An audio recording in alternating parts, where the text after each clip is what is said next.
Well, they're both strong candidates, but I say we go with Chris Sheen. Because you're right.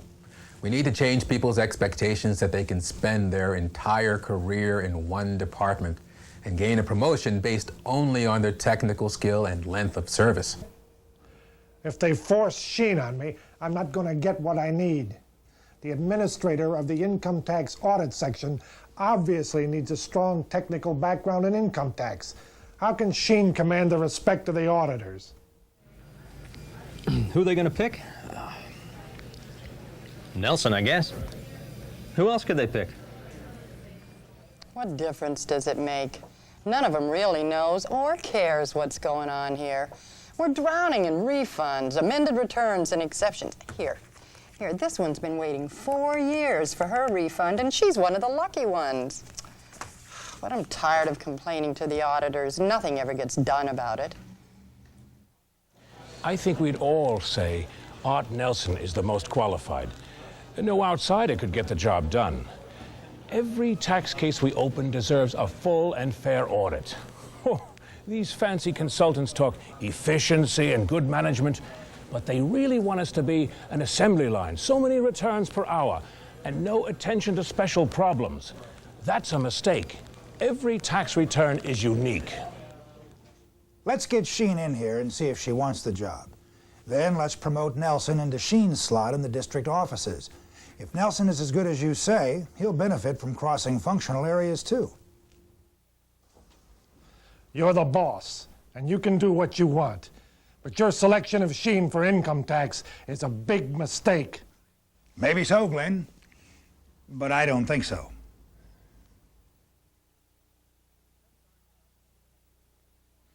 Since Art Nelson is stepping into your former job, we'll be counting on you to give him whatever support you can for a few months. Sure. This is a good time for him to come into the district offices. People are learning to like the new systems, but they still think of me as the monster who installed them. So Art will be accepted by some people simply because he's not me. Well, then let's get started. You're already familiar with the overall objectives this year: to bring in an additional $50 million, to beef up enforcement, and to increase voluntary taxpayer compliance. Sure. And you're familiar with what we call our blueprint for change.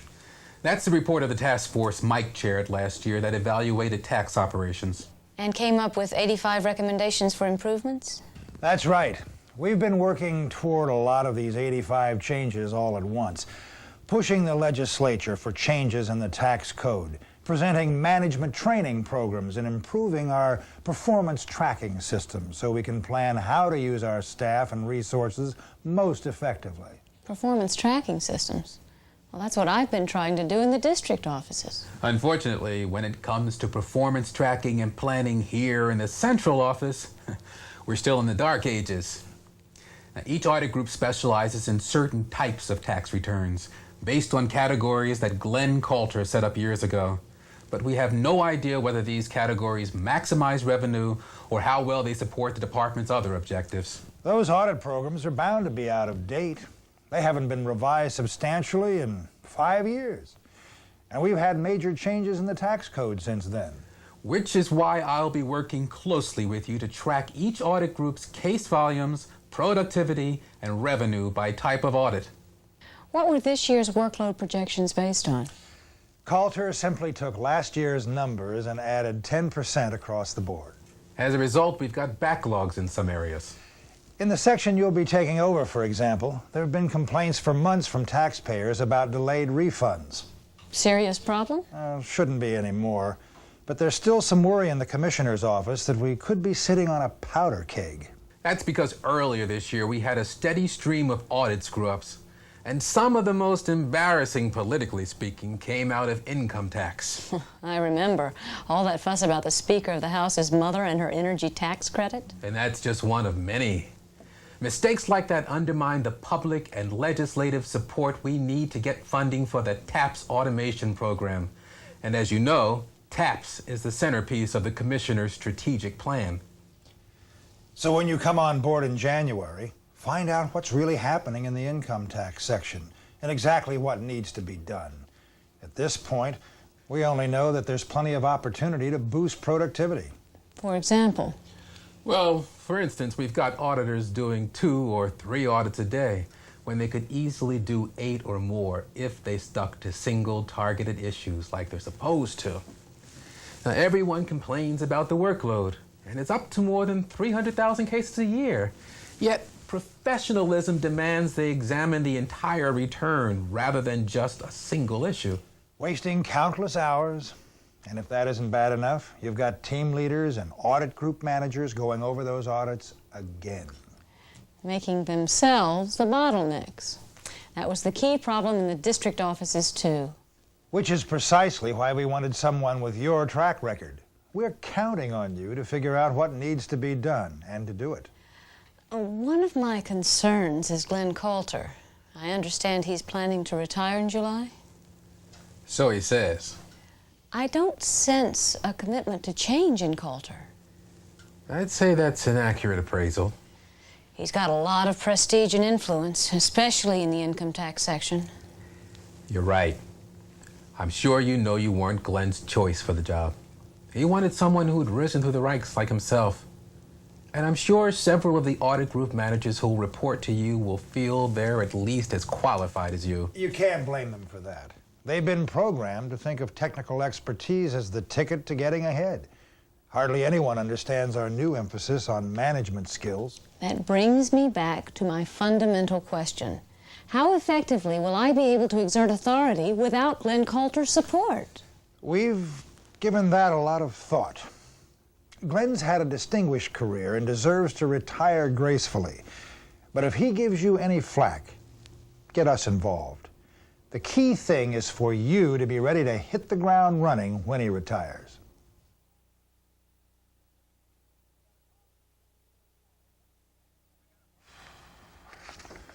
Now, we've got a problem, Chris.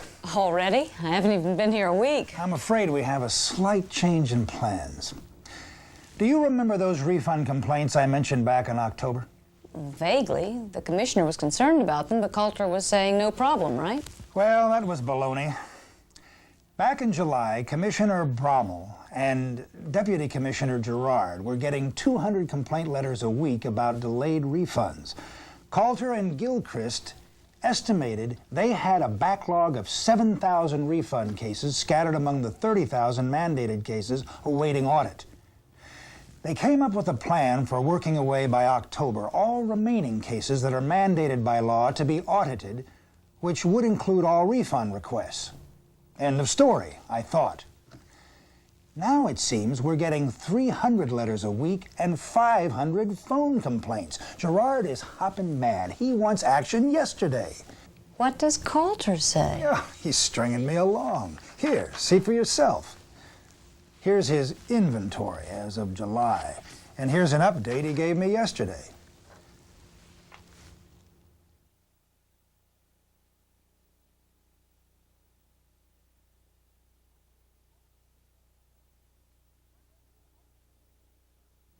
What does Coulter say? Well, he's stringing me along. Here, see for yourself. Here's his inventory as of July, and here's an update he gave me yesterday. His latest memo only covers 2 of the 5 categories counted in July. Exactly. And he's conveniently sidestepped the question of how many cases have actually been handled since then. That's right. This doesn't tell us the most important thing, which is how many refund cases we have on hand right now. I don't think he knows. There must be a lot more here than meets the eye. Otherwise, it doesn't make sense that there's such a big increase in complaints. Chris, I know this puts you in a bind. But at this point, I can't rely on information like this from Coulter. And I need an appraisal of the problem for Gerard by Wednesday, along with how long it'll take to correct it. Any idea how you're going to do it? Well, the first step's got to be an accurate inventory. I suppose I'll start with Coulter, get figures for the other categories of mandated cases and anything else he can tell me. After that, though, I may need to have the audit group managers take a new inventory. Okay. Can you get back to me by Monday? Sure.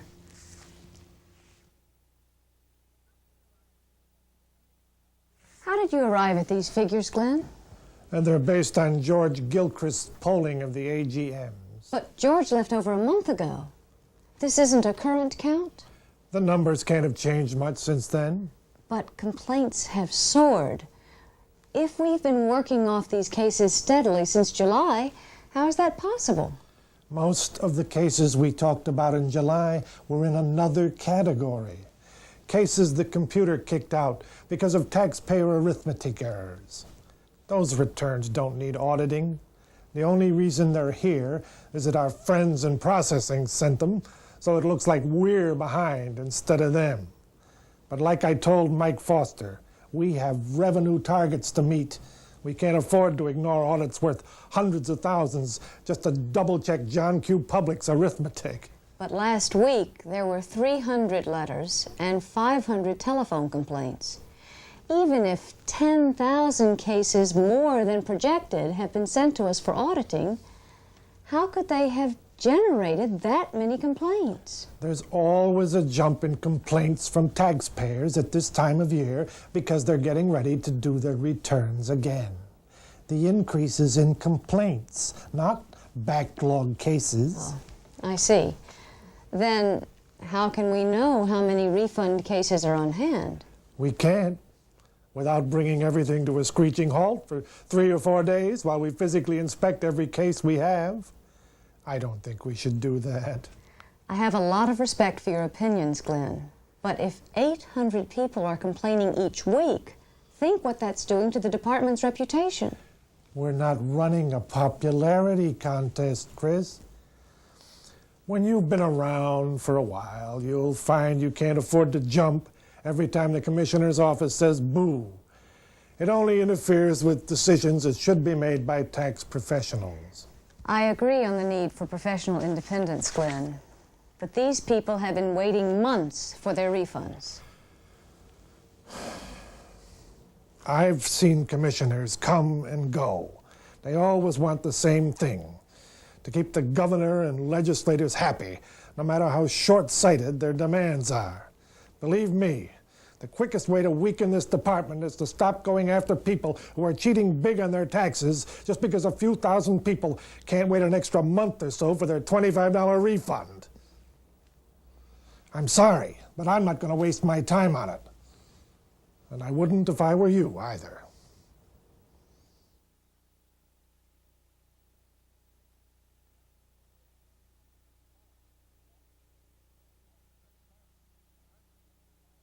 I'm sorry, but I'm not going to waste my time on it. And I wouldn't if I were you either. Glenn, 300 letters and 500 calls a week? There must be thousands of cases that haven't shown up in these figures. If you count all mandated cases, of course.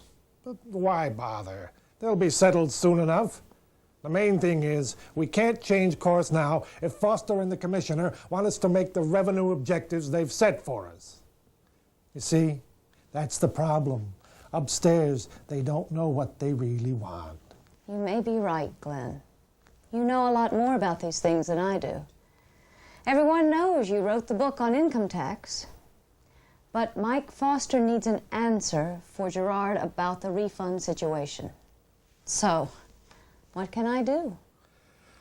If you want more than an estimate, the only thing you can do is take a full inventory of mandated cases awaiting audit in all 6 audit groups. But that's a waste of time. Maybe. But if a full inventory is needed to get Gerard what he wants, that's what I'll have to do. Well, I guess you will. So, what can you tell me about this, Ed? I can't be precise, but I'd say at the outside we have about 5,000 mandated cases left in Audit Group 2. How many of those are refunds? Probably no more than 2,000, but that's just a guess. We don't track refunds separately. Ed, there's some things I don't understand. If only 2,000 of your cases are refunds, it doesn't make sense we're getting 800 complaints a week. Well, don't forget, my group has been so snowed under with mandated cases that several thousand of them were transferred to other audit groups. They may not have gotten around to doing them yet. Also, each audit group has its own audit programs that could include refund cases. All right, I guess I'll have to ask the other AGMs. But another question is this. Why are there any cases left at all? I mean, according to the July inventory, there were 31,000 mandated cases, 5,000 cases more than normal, and a plan to work them away. I can't speak for the other audit groups, but for most of the cases in my group, we're still waiting for information, either from the taxpayer or from previous returns that we haven't received yet from archives. I'm going to need specifics on every case you have. Can you get that for me? Only if you want us to stop everything else for 3, maybe 4 days, and I don't think that would be a very smart thing to do.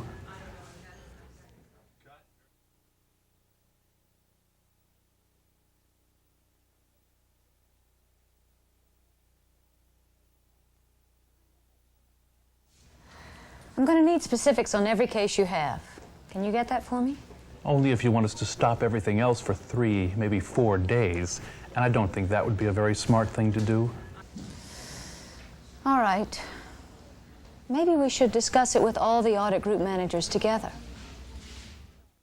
The commissioner needs to know what to say about the 800 complaints a week we're getting from taxpayers. This situation could erupt in the press any time. Any bad publicity would be disastrous because this is a crucial period politically for getting TAPS funding approved. So, Deputy Commissioner Gerard has asked for a complete inventory of our refund cases by Wednesday, along with a schedule for working them away. All I can say is good luck. We're going to need it. We're already working the refunds as fast as we can without cutting into the meat of our operations. Does the Commissioner want us to abandon our primary mission? My job as head of AG1 is to focus on lucrative amended returns, not waste time on nickel and dime refund requests. And every person here has a similar priority. But for the moment, Walt, we all have a higher priority. I want us to put our heads together and come up with the best way to size up this problem and reassure Gerard and Mike Foster that we're on top of it. What do you think is the best way to get a count of the refund cases? Do you mean refunds or mandated? Because each of us has refund cases mixed in with other mandated cases. They came to us from processing in folders of 25 mandated cases. It'd take some doing just to find and count those folders. But to get a separate count of refund cases, we'd have to physically examine each case in each folder. Exactly. It hardly seems worthwhile. How long would it take? Too long. Oh, I don't know, 3 to 5 days. But if we just count the folders of mandated cases, we'd know the ceiling on the number of refunds in a day or two. And from that, we could make a reasonable estimate. What do you think of Jerry's idea? Well, it beats wasting time counting each case. Walt's got a point. The less time we spend counting, the more we have for auditing. And no matter how many refunds there are, we have to work them all away eventually. Does anyone see any problems with Jerry's idea? Are there any other alternatives we should consider? All right, let's try it. I'd like each of you to give me an inventory of the current year mandated cases awaiting action in your audit groups. And I need it Monday.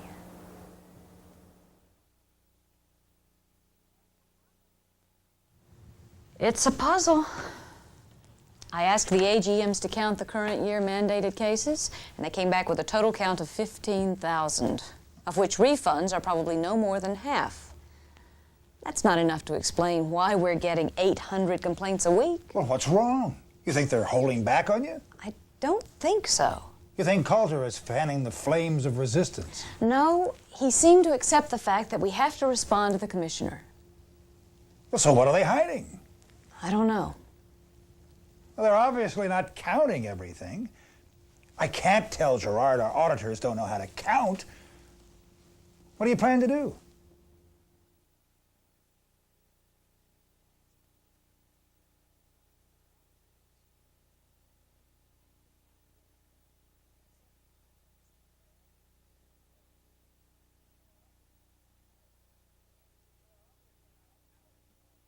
Well, they're obviously not counting everything. I can't tell Gerard our auditors don't know how to count. What do you plan to do? Well, I need to ask the AGMs how they came up with the numbers for their audit groups. Then, if we have to count again, I'll make certain we're all on the same wavelength. All right. Keep me informed. I must say, your counts are confusing. Each of you uses different categories. After struggling with all your hand tallies, though, it adds up to 15,000 mandated cases. But there can't be enough refund cases in that to generate 800 complaints a week. What could be missing from this count? Well, you might want to check in the Audit Services Clerical Unit. They could have misplaced some cases, except it's like pulling teeth to get anything useful out of Mary Jo Wiltrup. She runs a real zoo back there. Okay, that's worth a check. But here in our section, there must be thousands more refunds than we found. Where could they be? Well, what do we know about the complaints? Are they all current year refund cases? What do you mean? What else could they be? I thought refunds are all finished every year. Who told you that? Gilchrist's inventory in July only counted current year mandated cases. And Glenn Coulter told Foster that mandated cases are always completed by the end of the year. Are there cases left over from past years? There are some in AG3. AG2 also. How many? Not many. A few hundred at most. And did you count them? And you, Anne? You asked for current year mandated. Because I thought that was the universe. What about the rest of you? Did any of you count cases from prior years? I did. No one else. Walt, what about you? I don't know for sure. I forwarded your request to my team leaders. I expect they gave you the information you asked for. In other words, you don't know how your people conducted the inventory, but you think there may be uncounted prior year cases in your group? Oh, I doubt it, but if there are any, they'd probably be in the auditor's desks or file drawers, in which case they wouldn't have been counted anyway. I don't understand. Why not? Well, normally when you ask for an inventory, it means a count of what's on the group's shelves. We don't usually count what's on the auditor's desks. And how many cases would be on the average desk? 50 to 100, 200 at most. Since we have more than 150 auditors, that could be several thousand cases that didn't get counted. Well, it's clear we don't have an accurate count. We'll have to count again. I don't like it either, but this time we have to get it right. I recognize this isn't a very productive use of time for you and your auditors, but there's a good chance the situation will get a lot worse for us if we don't step up to this problem now. But if we turn our attention away from high-revenue cases, you can bet you'll hear from Gerard again. I want our revenue productivity to be high too, Walt. But we also have a responsibility to taxpayer service. So by next tax season, I want to have in place all the ways we can come up with to handle low-revenue cases quickly. But first, we need to tackle the problem at hand. We need to dig into the details of what each of your groups counted and didn't count. Chris, have you completed the inventory? Yes, and it's no wonder the first count was inaccurate. We found cases squirreled away everywhere, in drawers, file cabinets, even behind shelves. Nothing labeled, no systems or record. It's crazy. So how many refund cases did they find? 35,000. You're sure now? I can go to Gerard with that figure. There's an outside chance we'll find more in the Audit Services Clerical Unit. I'm meeting over there with Mary Jo Wiltrop tomorrow, and I'm hoping she can help me verify that this is it. Well, I should hope this is it. 35,000. Get back to me after you've talked to Wiltrop. And Chris, I need your plan for working these cases away. I have to have specific answers for Gerard. You've got it. I've been trying to get an accurate count of refund cases in income tax. It's not easy. Do you have a count of all the cases you've transferred to my audit groups? And any cases that may still be in your files? You mean your auditors can't take an accurate inventory? Well, let's just say it's hard to know for sure what this inventory is telling me. See, they all use different categories.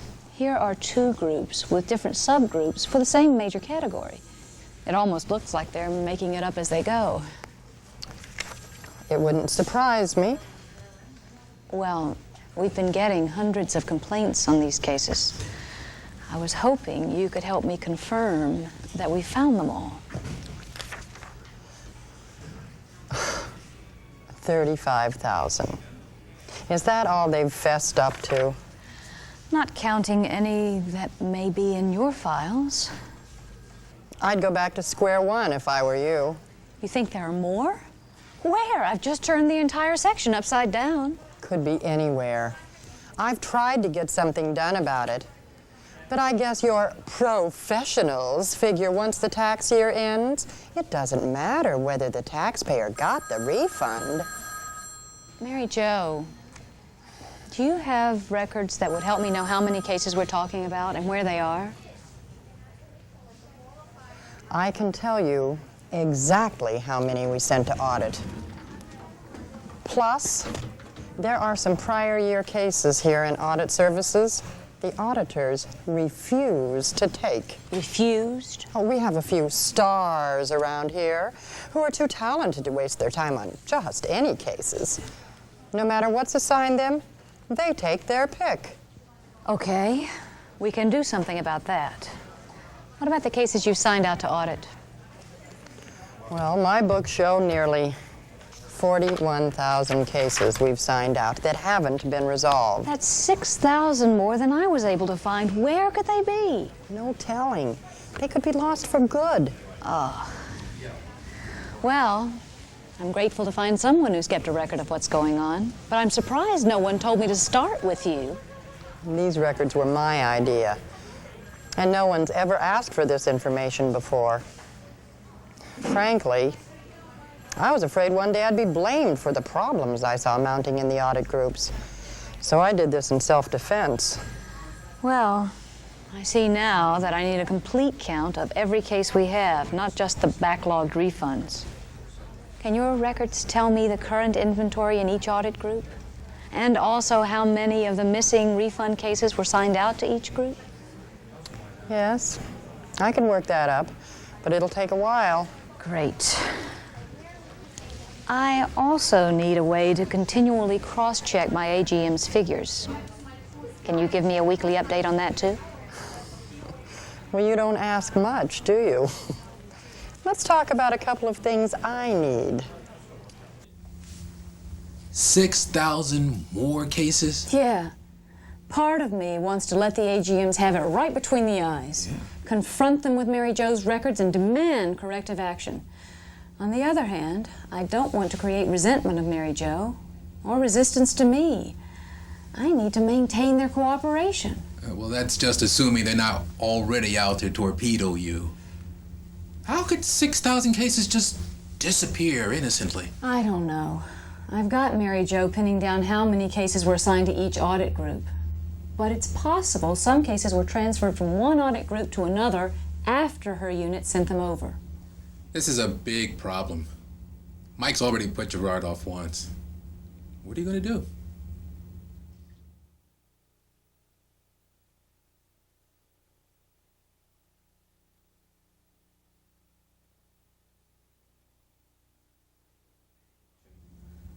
This is a big problem.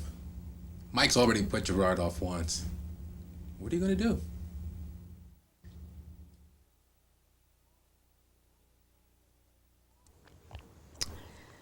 So, the long and short of it is, the clerical unit's records indicate 6,000 more cases have been sent to us than we've accounted for so far. Do they know which audit groups the cases were assigned to? No, not yet. If you ask me, it's Mary Jo's figures need correcting, not ours. That's possible, Walt. So I asked Mary Jo to recheck her figures. Meanwhile, if there are old cases lying around, we'd do ourselves a favor to get them out on the table. Yeah. The oldest cases are probably generating the most heat from taxpayers. No one's interested in pointing fingers. I don't care where any missing cases are or how they got there.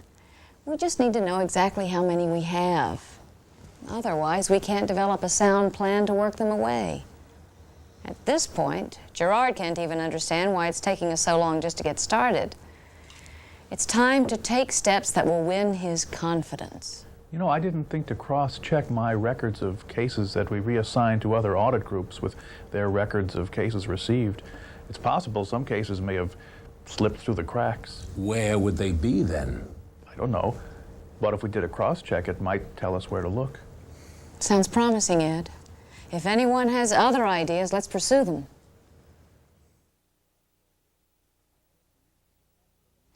I can't believe it, but after our meeting, I asked my team leaders to check for whether they missed any cases in the count. Someone found 2,500 refund cases stuffed in a closet in the back of AG6. But we have no record of them, or how they got there, or even whether they're ours. I found some more refunds Oh, where? on the Audit Services Clerical Unit shelves. Over 3,000 of them. So they hadn't been assigned to audit after all. I wish that were true. My cross-check showed a bunch of records that were reassigned from my group to other audit groups, but it seems no one had room for them, so they ended up being stored temporarily on the clerical unit shelves. No one kept a record, so they were forgotten. And now that we know we have 41,000 refunds to work away, we can get going on it. It seems to me we'll have to put everyone on these cases in an all-out push. Not just because Gerard is breathing down our necks, but so we can get them out before we swing into this tax season. By April 15th? I'd like to shoot for April 1st. We'd have to work every auditor full-time to do that. Probably overtime. Mike Foster has said he'll authorize the overtime if we need it. The way I see it, we need to get this monkey off our backs, and the sooner the better. Don't you agree? It may drive the auditors crazy to only do refunds for 2 months, but I think you're right. It'll be worse if they're not out of the way by April. Yeah, but it'll create new backlogs. I'm afraid so, Walt. That's why I think our goal should be more than just to work through the refunds. Let's learn all we can about these cases as we go, because I'd like to go ahead with whatever steps that will help prevent future backlogs. Give me your ideas on what you can do to reduce our caseload and streamline procedures, because, frankly, I don't want to go through this every year, do you? I don't know. Walt was just telling me how much he likes refund cases. Oh, yeah, right. Then you can have mine, Walt. It's a joke the way we're spending our professional time on all these puny cases. It was hard enough doing a first-rate job when we were working high-revenue cases. How's it going? About as well as can be expected. Has Arlene had a chance to explain why this inventory is important? I was hoping someone could explain it to me first. Well, the commissioner is trying to get funding to develop TAPs so work like these refunds can be automated. But he won't win political support if the taxpayers are upset because of audit problems. That's where these refunds come in. Lately, taxpayer complaints have been running about 800 a week. Wow. And some of these cases have been lying around for years. So you can understand the commissioner's emphasis on taxpayer service. Makes sense.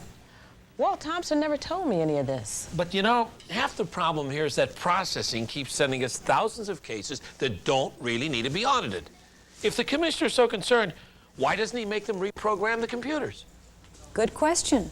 If we had a list of things processing could do to help relieve the problem, I'd try to negotiate something.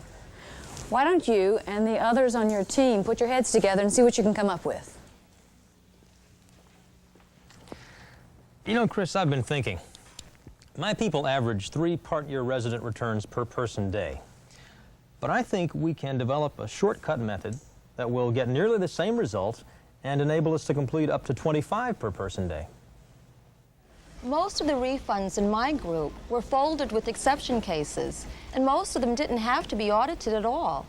Suppose instead of opening each return for a full audit, we just resolve the reason the case was designated an exception. Then we can give the majority of cases to senior clerks and free up auditor time for more productive cases.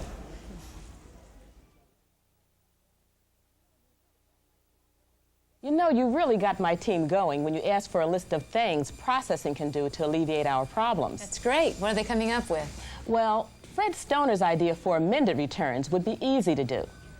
See, our first step on every amended return we get is to send the taxpayer a letter asking for information. Suppose the screening unit sent those letters automatically before sending the case over for audit. Then the taxpayer's response would get to us with the return, cutting the time required to open the case and to hold it in suspense. Sounds good. I thought so. And I had another. Shoot. Well, processing sends us every mandated case where there's a $5 change in tax liability. But suppose they raise the tolerance so only cases worth something more than that are sent to audit.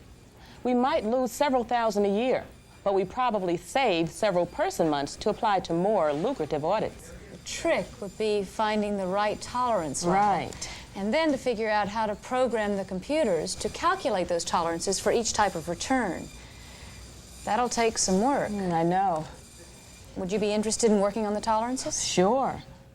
Of course, the problem affects AG2 as much as AG1. I could work on it with Ted Corley in AG2. I know he's interested. It would be great for you to get started on it right away. But you couldn't let it interfere with your team's work on the refund backlog. Well, we're right on schedule, and I think I could find some time. Staying on schedule with meeting our refund goal comes first. Oh, I understand. But, Walt may not like me spending my time on something like this. In fact, I've held back showing him my team's ideas. Okay. Well, let me speak with Walt. Hi, Walt, come in. You wanted to see me? Yes, I happened to speak with Arlene Davis this morning. She and her team have come up with some potentially useful ways to reduce our mandated workload. One idea involves changing the tolerances on yours and AG2's programs. What do you think of letting her work with Ted Corley on it? Well, I thought we needed to work away this refund backlog, not send people off on special projects. Yes, we need to work away the refunds, but we also need to find ways to prevent backlogs in the future. Arlene said she could put some time in on it and still keep her team on schedule with a backlog. Fine, but this is really a matter for AG2. They handle a lot more mandated cases than any other group. I don't see the value of my people, particularly a team leader like Arlene, working on another audit group's problems. If she has the extra time, she should be putting it into AG1's cases.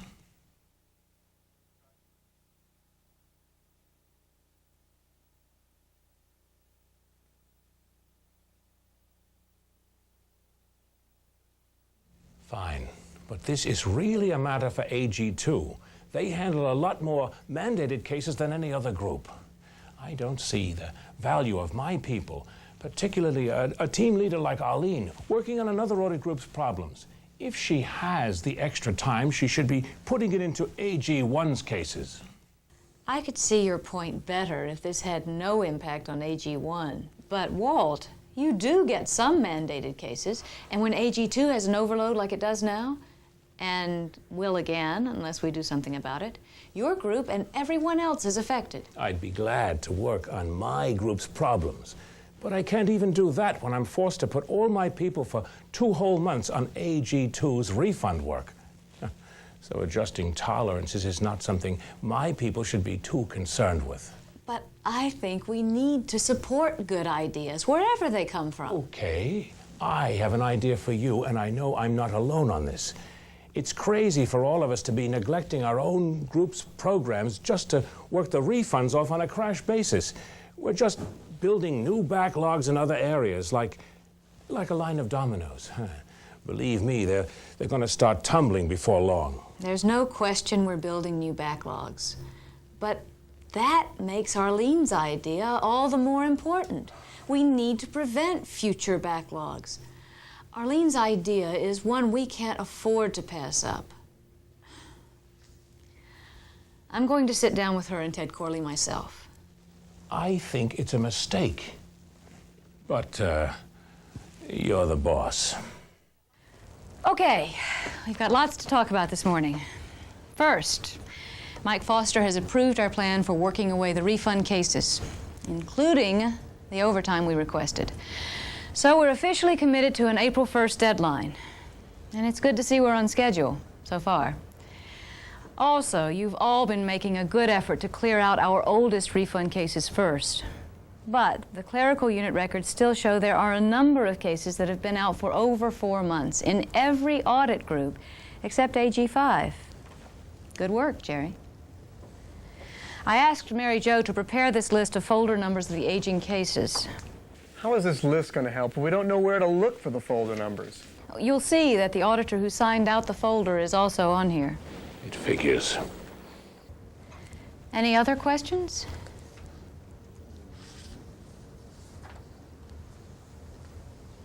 Okay, next item. I'm pleased that a number of you, several auditors as well, have been coming up with excellent suggestions for streamlining our work. To help us all evaluate which ideas make the most sense, though, I need a better picture of your audit groups. So I'd like you each to prepare an analysis of your mandated programs, how you've been using your workforce, your existing audit procedures and workflow, and the short and long-term problems your group faces. I prepared a format to help you structure your reports. In addition, as you'll see, I'm asking for an analysis of all your present audit programs, from most to least productive, a list of your key audit people and their areas of expertise, and suggestions for work in your area that could be done by senior clerks. When do you want all this? How's the end of next week sound? Okay? Any other business? Okay. Now, I recognize that while we're pushing to meet this April 1st deadline, we need to keep our staff meetings brief. But I think some time should be devoted each week to discussing ideas from your groups for making our audit programs more efficient. Jerry, you mentioned that your group developed a list of ways you could improve processing amended corporate returns. Could you tell us about them next week? Okay, but none of them will yield very large savings. Well, that's all right. There's nothing wrong with small improvements. Besides, they might lead to bigger ideas. Okay, last item, taxpayer correspondence. I've been going over the reports I asked the AGMs to prepare. You know, they were to give me an analysis of their groups. Right. What have you learned? Well, some of the AGMs are really thinking, looking critically at their situation, but too many came back with superficial responses. Instead of trying to find ways to improve, they're resisting change. Well, what do you think you should do about it? That's what I've been asking myself. In the district offices, I practically invited stiff resistance by ramming changes down people's throats. And it really cost me in the time it took before people accepted those changes. When I came here, I promised I'd try a more cooperative mode. It seems to be working with some people, but I'm having problems with others. Like whom? Among the AGMs, Walt Thompson, Rick Katima, and to some extent Don Kirby, and several of the auditors. And what kind of problems? Well, remember that run-in I had with Walt Thompson over whether to let Arlene Davis work on adjusting the tolerances on mandated programs? Sure. That's an example of the resistance I'm getting. But Davis's work has already borne fruit. Processing has agreed to work with us on new procedures that will keep several thousand cases from coming to audit next year. Their screening clerks are going to take on those cases? How did you swing that? Well, we had to loan him a few senior clerks and this and that, but we got a deal. That's terrific. But I'm afraid Davis's success with processing has only made Thompson more upset. Well, you know, you can't make an omelet without breaking some eggs. Yeah, and those who are with me, like Jerry Langdon, are really getting things going in their groups. But what do I do about those who aren't cooperating?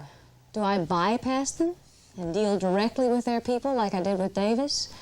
Or is it better to hold back, keep working through the AGMs who are with me, and bank on others seeing the light when we start getting results? Why not turn up the heat? Why tiptoe around? Because the voluntary part of this is important. Pushing an AGM who's resistant could easily result in half-hearted efforts, mediocre results, and ultimately even less cooperation. That's the problem.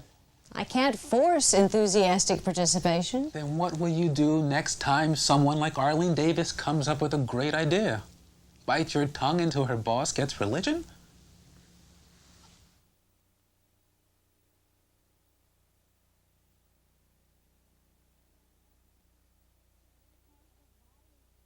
Because the voluntary part of this is important. Pushing an AGM who's resistant could easily result in half-hearted efforts, mediocre results, and ultimately even less cooperation. That's the problem. I can't force enthusiastic participation. Then what will you do next time someone like Arlene Davis comes up with a great idea? Bite your tongue until her boss gets religion? I suppose so. Because I think it's better to work through the AGMs who've already caught on and pour on recognition for their achievements. Then, hopefully, as they and their people shine, the resistors will follow suit. If I were you, I'd push the AGMs a little harder if they're standing in the way of progress. I think my strategy of not pushing the reluctant AGMs has reduced tension somewhat. But if I don't get all the AGMs participating, soon they'll either turn off initiative from their auditors or there will be more unproductive conflicts.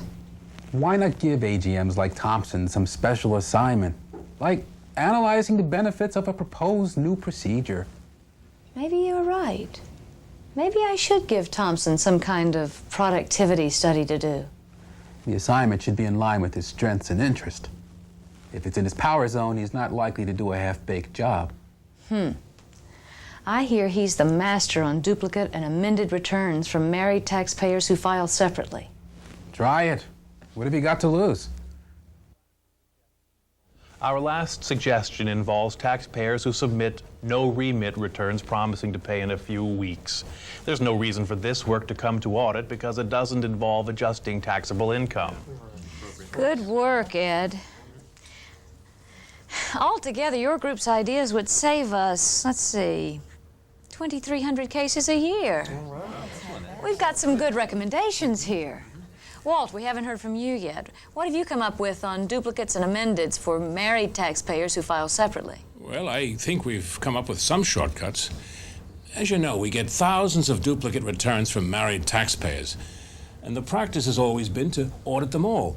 But if the returns have different addresses, it almost always means they're married filing separately, not sending an amended return. Instead of wasting weeks to match the two returns or spending hours on an audit, we can spend minutes figuring the lowest possible tax they owe and send them a notice.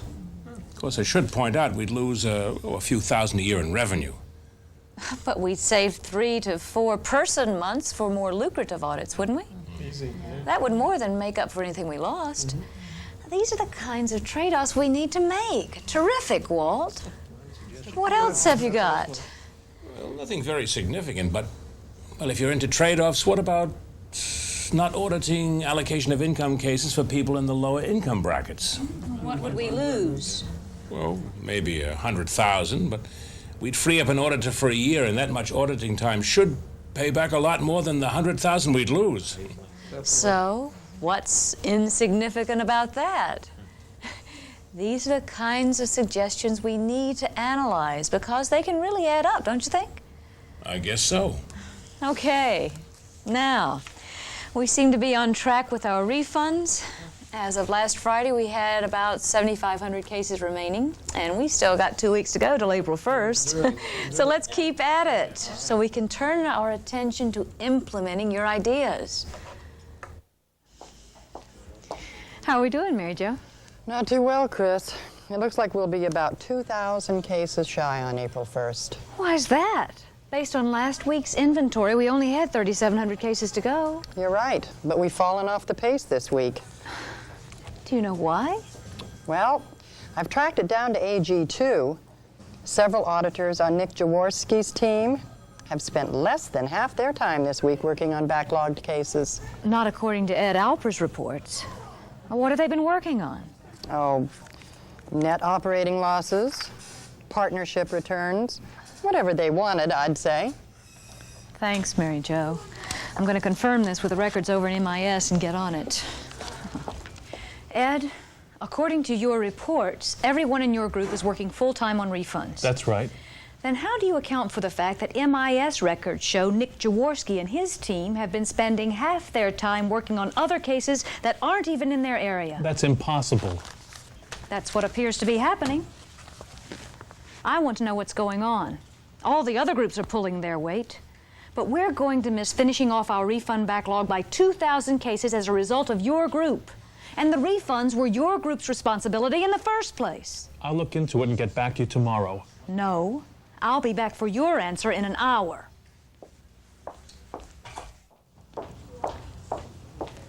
Well? You were right, Chris. Jaworski admitted doctoring his reports.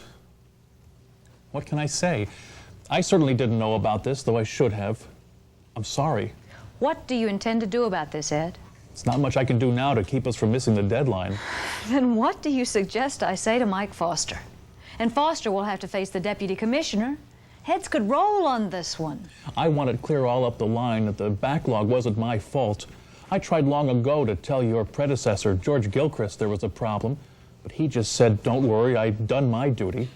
And there was no point going around him to Glenn Coulter. I'm sure Gilchrist passed the word on to him. Ed, I believe you made an honest effort to flag this problem.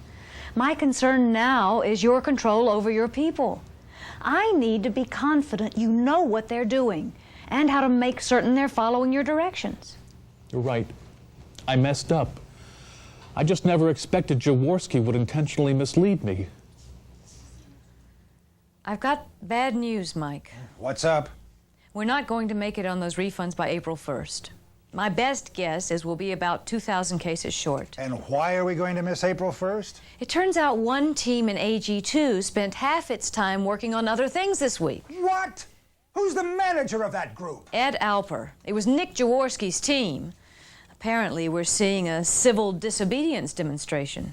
Alper knew nothing about it, I'm sure of that. Jaworski submitted reports showing they'd worked on the backlog. Maybe he figured no one would be the wiser. Well, that does it for him, then. I want you to take Jaworski down a peg. Alper, too. If he didn't know what Jaworski was up to, he should have. Mike, I'm convinced Alper was doing his best to get the job done for us. But Jaworski is perfectly capable of being underhanded. Well, what about Alper?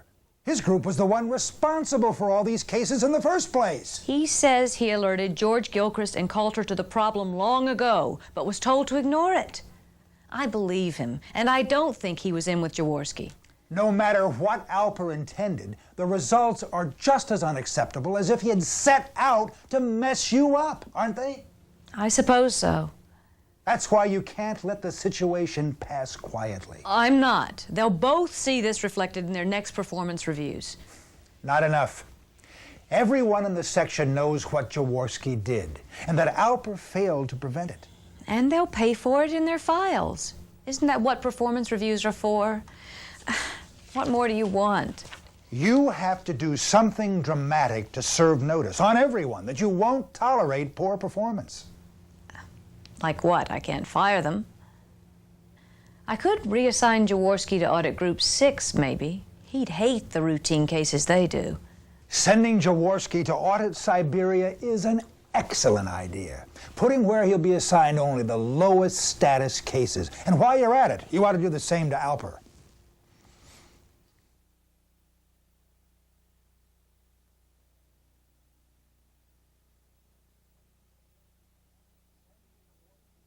Sending Jaworski to Audit Siberia is an excellent idea.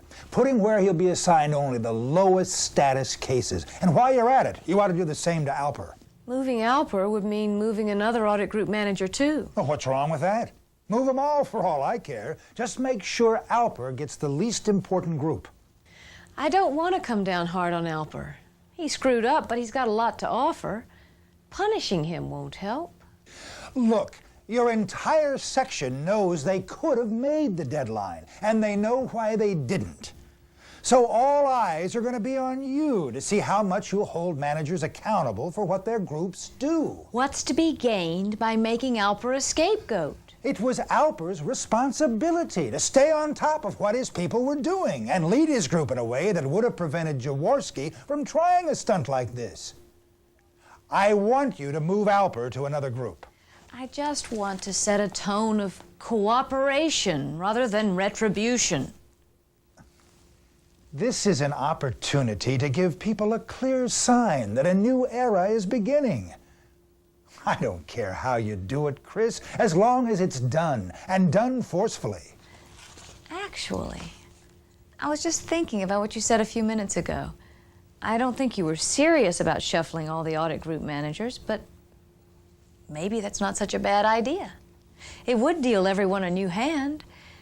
They'd have the opportunity to make a fresh start as managers. They'd be forced to rely more on the knowledge of their subordinates. Well, if you move them all at the same time, Alper won't be singled out. But I can see some advantages to it. If it would help them to delegate more. They'd have a lot of consulting to do with each other first, to learn about their new group from their predecessor. The trick will be to match each manager with the audit group where his or her particular strengths are most needed, and to make sure Ed Alper gets an undesirable assignment. It's an interesting idea. But let me think it over before committing myself. All right. There are lots of ways to skin a cat. Let's talk again when you've thought about it. All right.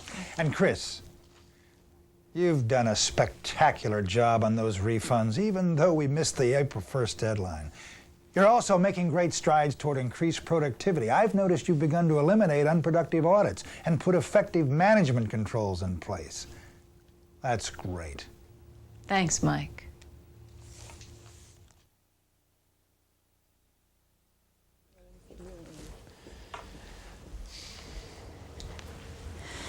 Good morning. I've called you together for two reasons. First, to thank all of you for pulling together and cleaning up our backlog of refund cases. Frankly, a lot of people didn't think it could be done in the time we had, but you did it. It's an example of what we can achieve when we work together. And I look forward to tackling our longer-term problems with the same team spirit. Uh-oh, you know you're in trouble when they start talking about team spirit. Second, in recognition of the fact that we're beginning a new era in income tax, I want to announce that as of tomorrow, each of you will be assigned to manage a different audit group. Oh, say what I tell you. Why? I mean, who's moving where? Good question, Jerry. Here's a chart showing the new assignments. I encourage each of you to look on this as an exciting new challenge. Oh, heaven help us. Since you will be in charge of a group outside your primary area of technical expertise, you'll be in an ideal position to study your group's problems with fresh eyes. Did Mike Foster tell you to do this? No, this was my idea. But Mike has approved it. Consider it an opportunity to broaden your management experience and prepare for the future. Now, I'm aware that working on the refunds in the past several weeks has created new backlogs. We need to eliminate those backlogs in ways that don't create an endless domino effect.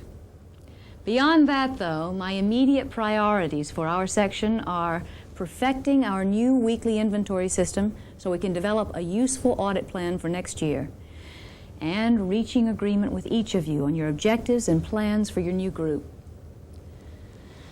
I'm sure you'll need to do a lot of consulting with your new group and with each other. Thank you. God, audit group 6. Walt, it looks like I'm getting your group. Well, good luck. You'll be drowning in the backlog of amended returns that developed while we worked off the refunds. I see. Well, I'd like to get your advice on how to handle it.